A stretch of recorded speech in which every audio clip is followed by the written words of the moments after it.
Okay, we're gonna do a couple of replay reviews. Deathpayne is not here, but he has sent me a replay to review on stream.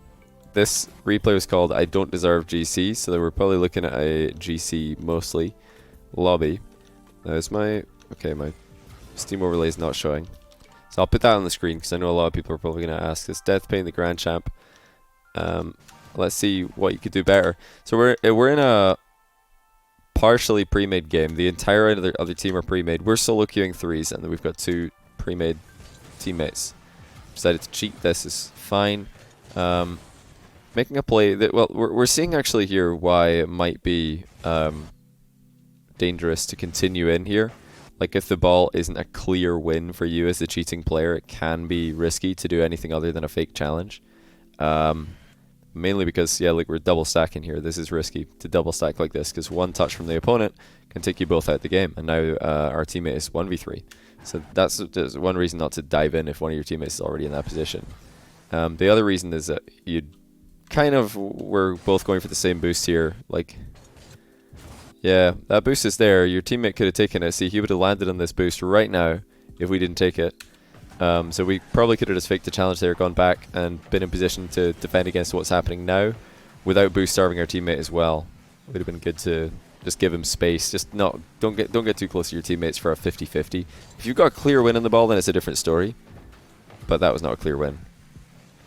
Okay, I would definitely be rotating back much sooner than this. This is super ambitious. We're not likely to get a goal out of any positions there. That's a tough read, but we have missed it. And good recovery on the back wall to be useful. Right here, the idea is just to get the ball close to ourselves if possible. Like, this clear is okay. Could be better. But yeah, obviously this is not ideal. We'd want to be making a touch on that ball. That shot could easily be something that we can't save. But this touch, we've kind of hit it off the wall, and that's why it's bounced out like this. And again, somebody could be just shooting this ball right now, or hitting it back into the middle because of the way that we've hit it, or they're passing it off the corner wall. Very dangerous pass. But if you kind of control it, that would be better. If we control this ball, get it close to us, this is far more ideal in a zero boost situation. We're just going for soft clear after soft clear here. We're trying to hit the ball as hard as we can. We don't have any boost and we don't have any momentum, so how are we going to hit it hard? Just get close to it, force a 50-50. Like, getting 50-50s in defense, huge. Now we're clearing the ball to the side there, which is good. Because hitting it straight down the middle would be really bad, but it would be obviously better if we hit it more to the side. Because this is still bouncing away to the other team here, see? Like, we can't get a big clear on this. If we can't shoot it on target by catching it clean, we should try and like just hit it into our back corner, because this is a giveaway. It's really one or the other. So yeah, I don't hate the position here. Your teammate, I don't really know what he's doing. This guy who just drove in front of you, I don't know why he drove all the way back to go like this. He should probably just go on the wall. But yeah, I think your position is fine. Okay, your teammate's really making that difficult. Like, I think your position actually did a lot there. It was covering a lot of angles. Okay, we might, I don't know if we tried to catch this in the back wall, but like I said earlier, it's a good idea to do so. This is a bit of a difficult half volley to make. If you're confident in like just hitting that ball right after it bounces, then by all means go for it. Since we're driving up the wall slightly to the left as we're looking at it, which would be right as we're driving, if you're not sure what I mean like this, we're steering to the right. That means that to get our car to flip off the wall, we have to flip to the right. So the way you'd want to do it is wait till the ball is directly above you. Just time it perfectly so the ball is directly above you, and then dodge to the right, and your car will side flip into the ball, and the ball will go flying. You can even score here. This is actually a scoreable position if you're good at these half volley wall clears. If you're not good at them and you're not comfortable with them, I would advise you just to try and catch the ball on the back wall. This isn't so much a catch as a giveaway of possession. But yeah, dangerous to hit the ball upwards because that's going to curve out away from the wall into a position that the opposition can shoot. If you're going to try and catch it on the back wall, it's better to try and hit the side of the ball, not the underside of it. You want to hit it on the side, on the right hand side there as we're looking at it. You can't review higher ranks than you can, doing it right now. By all means, though, if you have anything that you disagree with, if you think I'm giving bad advice, please point it out to me. You know, everything in Rocket League is situational. I'm sure that there is lots of players in chat who have got good ideas. Really nice dribble here. I like this. So you don't often get chances to dribble in threes, but this is definitely one of them. So huge cluster of players. Let's stay away from that, as we did. Ball's bounced out into the middle. We see an opportunity to go for it. First touch here is key. You could have probably hit the first touch a bit harder here, just to give yourself more space to work with. Because, yeah, if this guy wanted to, he probably could have played that ball. Obviously, he went for the bump and he missed it, which is a bit lucky for us. But yeah, I would have just hit the ball harder so he can't reach it, and then just well, maybe not harder, but higher, like this touch. He's struggling to catch you. If you just hit that forward more, you're going to catch it, because look where their goalie is. He's already at the back wall. Like, you're easily going to catch that ball before he will. But by making a bit of a harder hits on it, this guy has to go for the bump, and then we know he's going to go for it. Here we're not sure. Is he going bump or ball? Oh, he went for the bump, but he missed it. So that's a bit fortunate for us. Heavier first touch there would have been better. It's all about spacing, trying to hit the ball hard enough that we can put pressure on the opponent, but also hit it soft enough that we can catch up to it in the end. I think that first touch was a bit soft, but we had a really good finish. Good placement. What's going on? We're just reviewing a tier 3 sub replay from Deathpayne. So let's take a look at this. This is a very common kickoff that I often criticize. And the reason I'm not a fan of half flipping into the boost on double diagonal is that your kickoff man very often gets starved. Here he will not, because the other team didn't send somebody to mid right. But very often he'll get boost starved. Yeah, you usually concede possession if you do this as well. I would suggest it's cheating or staying in goal. Like, pretty much every kickoff in Rocket League, other than when you spawn behind. Like, if you spawn behind somebody who's going to be doing a diagonal kickoff, like if they're diagonal left and you're slightly offset to the left, going to the corner boost behind them is fine. But in any other situation, I would suggest just staying in goal or cheating. What would you do instead of half flipping? Just here, I would just grab this boost, that boost, that boost. Or, if you want to play more aggressively, this one, and then the middle one. Like, not quickly, we're not flipping onto it, just drive into the middle here, and then see what happens here. And if this ball goes like this, I would grab that boost, and then take it from there, maybe grab this one, you know. Just grab small pads, get into the middle, because look at this, like, huge space. What are we doing over here? Absolutely nothing. And what are we going to do with the boost we just picked up? We're going to use it to get into position. Like, we could have just gone forward and collected boost. Like, what do we start off with? What's the boost you start off with the kickoffs these days? 33. So we ended up with 70 boost here-ish. Another way to get 70 boost is just to grab 3 pads. There you go, 70 boost, you know? Instead of going 100 boost and then using 30 of it to get here, we could just drive into these 3 pads. Now we have 70 boost and we're in position to do something. Yeah, without going into too much detail, this will get you into trouble more often than it's worth. Just doesn't do enough. But yeah, if you had cheated here, this guy probably wouldn't go forward. Like, you would be in the middle, he would see you, and he would just rotate in behind. And then you could make a play on this ball if this guy misses. And then if he doesn't, you just turn, and this guy would be back here. You know, like, the game would look very, very different. Everything is gonna develop in a different way. Yeah, if you're the solo player, you want to give yourself as many chances to get involved early on. Yeah, we just misread our wall clear. Like, not a bad thing to practice. 3v3 is much safer to go for these kind of things than it is in 2v2. Same thing again, this is fine. The only thing I would say is that you just got to ask yourself in any situation in Rocket League, how often am I scoring this goal as a percentage? And I would not give pretty much any player in the world an above 50% chance of scoring this directly. Like a direct shot going in this lobby. I wouldn't give anyone in the world an above 50% chance of scoring a shot like this directly on target. Now that doesn't mean that it's worthless to do so, but it makes you have to consider other options, like hitting the ball over the crossbar on purpose or hitting it into the bar on purpose, because that's going to force goalies to jump higher and waste more boost, and they're more likely to miss the ball and take themselves out of the game. I like here that we didn't go for the corner boost steal because we have to get back into position as fast as possible. That is questionable. Let's take a look at what our teammates saw here. It's a classic case of I can't let the ball go past me in threes. Like this is actually one of the biggest problems that players have in 3v3 is that when they're the second man or when they're the first man forward, they don't let the ball go past them. If it comes to them, they touch it. Like they don't think about it. They're just like, well, I can touch that ball, so I will. Like, yeah, I get that he's trying to pass the ball into the middle here, but you don't have to. Like, this guy's got a great pass. Oh man, this play would have been way better if this guy just left it. Like, soft clear. That guy, Smell Me Bobby, should just drive back a bit. We come in, Deathpayne, puts it off the corner wall. That's a perfect center. Smell Me Bobby rotates back in. Open net. But yeah, I can see what he's doing. He's trying to pass. It's not a terrible, like, you know, thing to be doing. But just let the ball go through to your third man. Just do it. Just leave it. He's probably got a better hit than you. You're probably confusing him by cutting him off.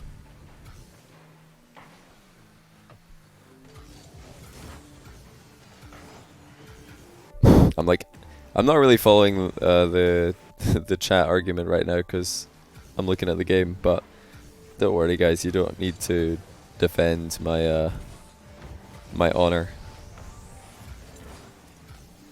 I'm quite used to people thinking that you have to be better than someone at something to coach them, which is ridiculous.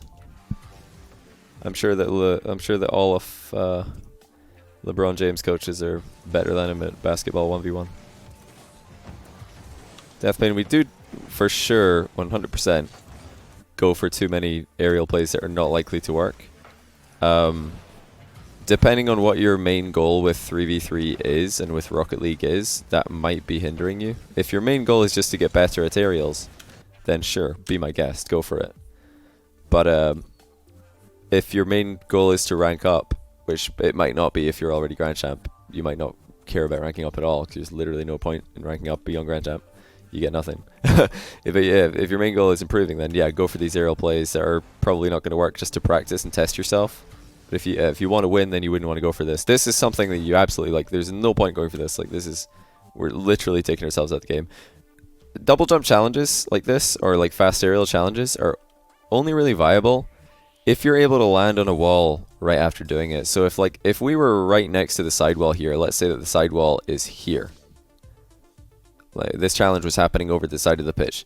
This would make more sense because we can go for it and then land on the sidewall and drive down and be back into play like very quickly. Same thing if we're on the other team's half, we can dive in for that challenge, land at the back wall, drive back into the play straight away. But this is just right in the middle of the field. Look where we are. Look at this recovery. We're like useless for this entire time because we went for a double jump challenge in open field. There's nowhere for us to land here. Now that clear ball is really bad as well. But yeah, obviously I try not to talk too much about teammates. This guy's position is kind of questionable. He drives too far forward. And then he just plops it straight down the middle of the field. Don't do this. If this is part of your gameplay, definitely try and stop doing that as soon as possible. Soft clears straight down the middle are a terrible idea. If this is anything short of an absolute boomer towards the other team's goal, it's not a good idea to hit it down the middle. Just hit it straight right, straight left into the corners. Far more effective. Also, that's where your teammates are likely to be. Look, if we hit that ball left into the corner, Deathpayne's going to get the ball. But also, yeah, diving in for this block is pointless. It's not likely that that shot is going to be a goal anyway. And we should have conceded, actually. The other team just beamed it. The alternative to diving in, because I've said don't do this, but I haven't provided an alternative, so I should. Just fake a challenge. Just drive forward, let your presence be known, and then turn around and drive away. Okay, this is fine. See, there is an upside to going for this one. We might just get a goal if the other team are boost starved. That's a big win for us. So there's a percentage chance of the time here where we're actually getting a goal out of this. The other team are liking their center balls. In which case, staying back post is a great idea here. By rotating kind of into the middle, we take ourselves out of the play. If we'd stayed back post, maybe we could have shot this. But yeah, I can see, you know, you're trying to rotate back in case this guy completely misses. It's also fine, but, you know, it's just worth considering. If your other guy in your team had a better recovery incoming, maybe same back post would be better. What's the queue for replays? Can you get one done tonight? Not tonight, no. There's about, let me just check the queue really quickly, sorry. 1, 2, 3, 4, 5, 6, 7, 8, 9. 9 in the queue right now. Which is really not a lot, actually. This, I would put this touch into this clearing the ball straight down the middle category. Same thing I was criticizing before. Like I talk about this in pretty much every replay review that I ever do. But if you have a chance like this, in threes, like dribbling is perfectly fine. If you just bring this ball down and try and dribble the guy, that's totally okay. The other option, of course, is to try and ping the ball off the sidewall and then go for the shot. Let me just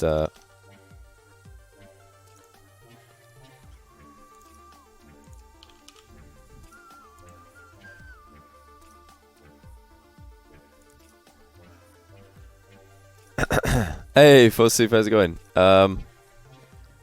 You're actually going to be first in the queue after tonight, but I'm going to do it next. I was looking to do it tomorrow if you're around.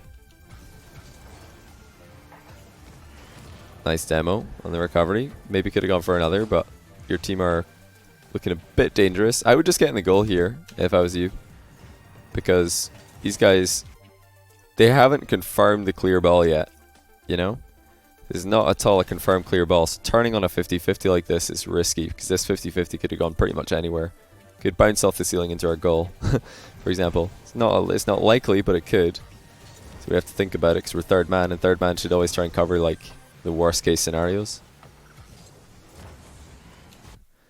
Wonder if we could have just pinged this off the sidewall. Like our third is straight, but he's directly behind us here. We know this because that's where the boost is going to be for him to pick up. I didn't have to look to know this, and nobody should have to look to know this at this level, because that's just where he's going to be getting the boost that we saw. It's taken here, so as likely as coming up, that's where our third's going to be. So with that knowledge, we can just slam that ball into the sidewall nice and high, and then our third will have it. Like well, actually he wouldn't, he's tripping on the goalpost for whatever reason. But yeah, he should be moving forward here. What is he doing? He gets the boost. Dude! What on earth? What? Did he just put down his controller and have some Doritos or something? Where's he going? That ball could be slammed into the sidewall for a big, like, Justin Season 5 World Championship winning aerial play. But yeah, by hitting it kind of towards the enemy team goalkeeper, we're just giving it away. We've done this quite a lot this game, actually. It's one thing that we could try to do better. Like, don't worry so much about hitting the ball towards the other team's goal as much as you worry about hitting it away from the other players. Like, getting the ball away from the enemy team players is more important than hitting it towards their goal when their goal is defended.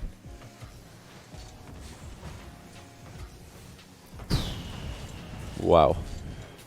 Wow. Okay, well this was very messy, this whole play. So we kind of chipped it out into the middle. We're hoping that our teammate will get there. We did give it away again though. We could absolutely work. Like, it would make a monstrous difference to our game if we just start hitting the ball towards our teammates instead of the opponents.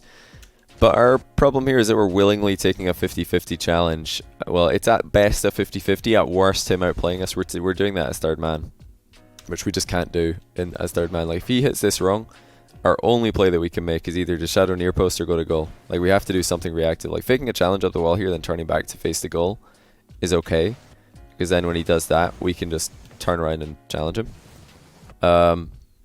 Or if we're in the goal right now, where we see all of this, and now we drive out to the goal and boom, this ball clear. You know, like, just playing more defensively instead of lunging forward would have been great. But that's sort of been one of the running themes of things going wrong for us this game. Is we're lunging in, A, to places that our teammates are already in, B, taking ourselves out of the game for extended periods of time, and C, when it's way too risky to do so because we're putting way too much trust in our teammates not messing up while doing it. Definitely we should be playing that ball. Oh, the other team have actually missed this. That's insane. But yeah, look at this again. The other thing that we've done wrong, like, several times this game is just giving the ball to the opposition. I'm just going to highlight it again because this is a really big one, especially for players this level. Like, look at our mindset here. Our mindset is so clear. Our mindset is very, very obvious what we're trying to do. We're trying to get around the ball and hit it towards the other team's half as hard as we can, because that's where their goal is. We're thinking, our brain is telling us, get the ball in that direction. That's where their goal is. Hit it as hard as you can. That way, in general. On target if possible, down the line if not. But that's not what we should be doing here. We should just be trying to play it away from their third man. Look at this. Like, one of their team is in our goal. The other one is just, like, literally one of their team has just left our goal right now. He's out of the game. The other guy, he just left. He's out of the game as well. He's on the wrong side of the ball. Now, if we just, like, even though we don't have boost, if we just pass that to ourselves off the sidewall and then blast it, like, we can hit this so far. But yeah, it would be great if we had boost. We kind of wasted it in the run up to this. Like, why are we boosting into this? There's not really any need. Like, I guess maybe you thought that could be a shot, but your teammate should have it covered. Yeah, I guess, like, the main thing I would have done differently here, like, I could absolutely see myself ending up in this position if I was trying to play this correctly. But the main thing I would do is just try to not waste all my boost on this touch. And then, yeah, just play this ball more sideways into the wall, because it's either going to go back to one of us or straight to our teammate who's already there, you know?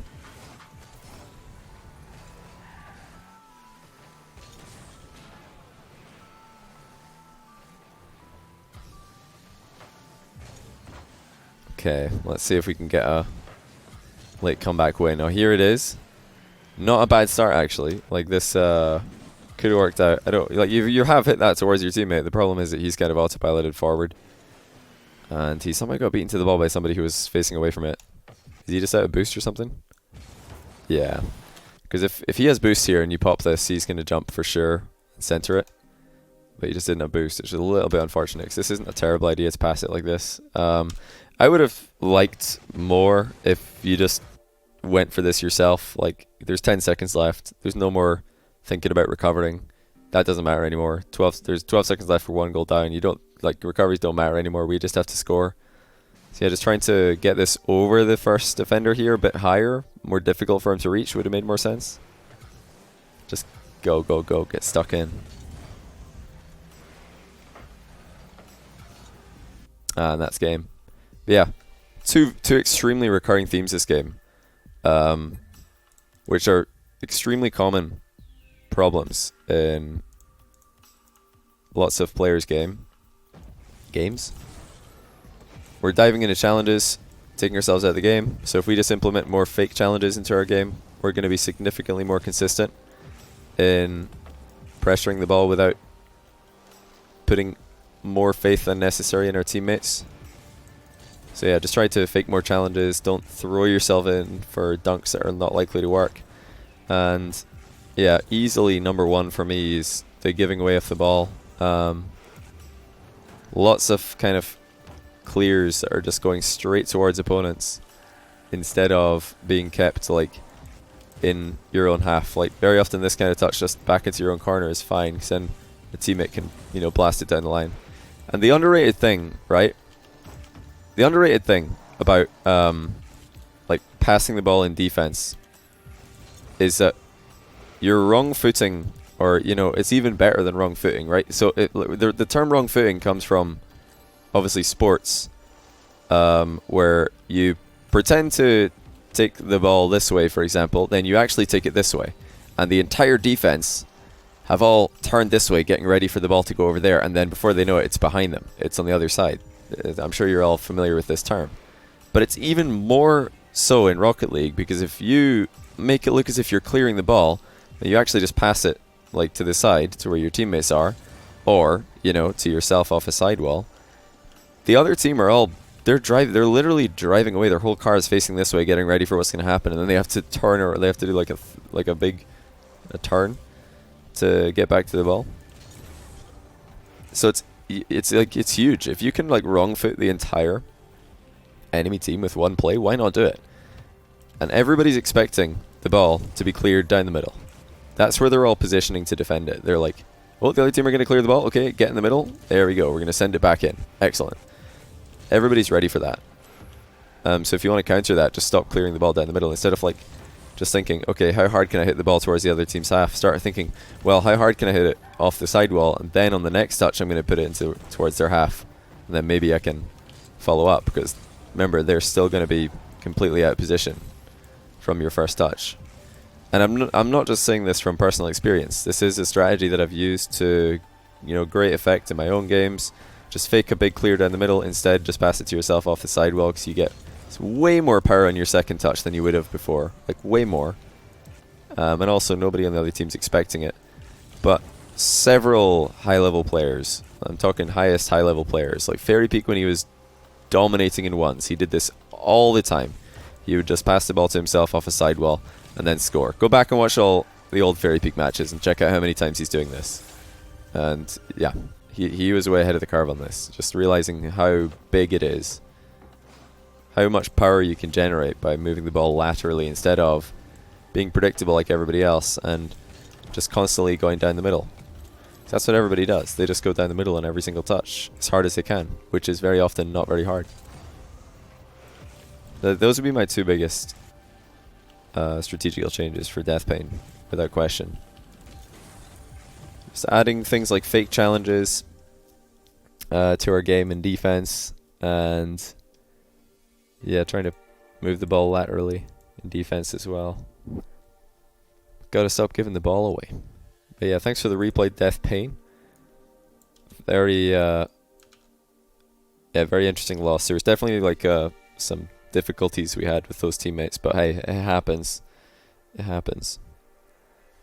I personally, like, if you're playing with pre-mades, I'm all for breaking rotation and making plays, calling your third man off and saying, oh no, I've got it, and you chip it in field for him. That's amazing in a team setting, but that wasn't a team, like a full pre-made setting. It was ranked with one random, and Deathpayne being the random. So all this breaking rotation and cutting each other off and the like is just not a good idea if you're trying to win the ranked game. If you want to practice all those, different types of ways to play, just enter tournaments. Don't play ranked, because in ranked you can't get away with that. It doesn't work. People don't like, tournaments are not the same as ranked. It's a completely different game.